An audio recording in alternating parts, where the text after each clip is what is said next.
واخلئ د کور لوښي درې واخلئ واسکټ څادر څپلۍ واخلئ او راشئ حالاتو راګیر کړی یم د سلو سیس په 10 روپۍ واخلئ په ما بیخي حد د غربت تمام دی تاسو مزه د زندګۍ واخلئ په ما بیخي حد د غربت تمام دی تاسو مزه د زندګۍ واخلئ ولږې اخیستی یم بچي خرڅوم ګټه زما د مجبورۍ واخلئ او خانانو زه به د بچي درکمه ماله یو 2 کپه ډوډۍ واخلئ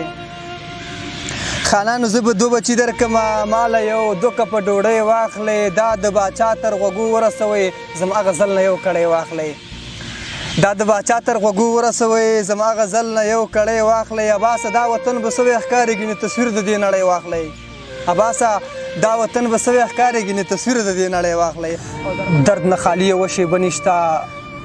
ژوند په تا کې هم مزه نشته په جیب مې څه غوړ 3 دي پکې خو په جیبونو کې پیسه نشته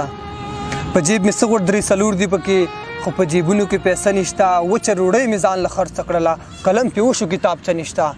استاد د سکول نه بهر وویستمه ویل یې تا سره بسته نشته ویل قلم در سره بد ښکاري لاړ شه په کور کې د بیلچه نشته ویل قلم در سره بد ښکاري لاړ شه په کور کې د بیلچه نشته پردی د اړیو کټاټکی راواخله د تعلیم تا سره وسله نشته پردی د اړیو کټاټکی راواخله د تعلیم تا سره وسله نشته وشي او مړ شي ښخ شي ختمه کیسه د پښتنو بله کیسه نشته ویده د ویښ نه کړه اباسه یاره شعر کې د اوس هم تجربه نشته خواره نصیبه په قسمت چې د زندان راوځي څه نتیجه خو به د دغه امتحان راوځي او زما بچو بېګا ژړل او راته یې داسې ویل خیمه سورۍ د ورنه څاڅکي د باران راوځي درمان صاحب زما بچو بېګا ژړل او راته یې داسې ویل خیمه سورۍ د ورنه څاڅکي د باران راوځي مور مې مریضه توره شپه او دروازې ته د خان ناستې مزان کوم که چېرته دغه خان راوځي غربته ستا نه هم مننه کوم په دغې خاطر ما له لاټرۍ غوندې یارانو کې ماران راوځي غربته ستا نه هم مننه کوم په دغې خاطر ما له لاټرۍ غوندې یارانو کې ماران راوځي د فحاشۍ دپاره یې دومره تجربې کړي دي چې روغ سړی هم ښار ته لاړ شي ورنه وران راوځي اباسه ستا د دې غزل نه اوس معلومه شوله د مرغه ژالې نه متل دی چې مرغان راوځي زما د زړه ټوکړه او زما ځان حلالوي درمان صاحب زما د زړه ټوکړه او زما ځان حلالوي د ګل په شان بچی مې ظالمان حلالوي زما د شاباسۍ څوک دی یو پلار او بس لاړ نور خلک مې قسم دی په ایمان حلالوي زما د شاباسۍ څوک دی یو پلار او بس لاړ نور خلک مې قسم دی په ایمان حلالوي او ګیله ځکه راځي خدایه زما بچی نه هر دی او چې خان بچي له سر ګیله ځکه راځي خدایه زما بچی نه هر دی چې خان بچي له سر کلی پسان حلالوي او بچی اختر کومه دی اختر خو لا سبا دی نو پلاره خلک ولې بیا خان حلالوي بچی اختر کومه دی اختر خو لا سبا دی نو پلاره خلک ولې بیا خان حلالوي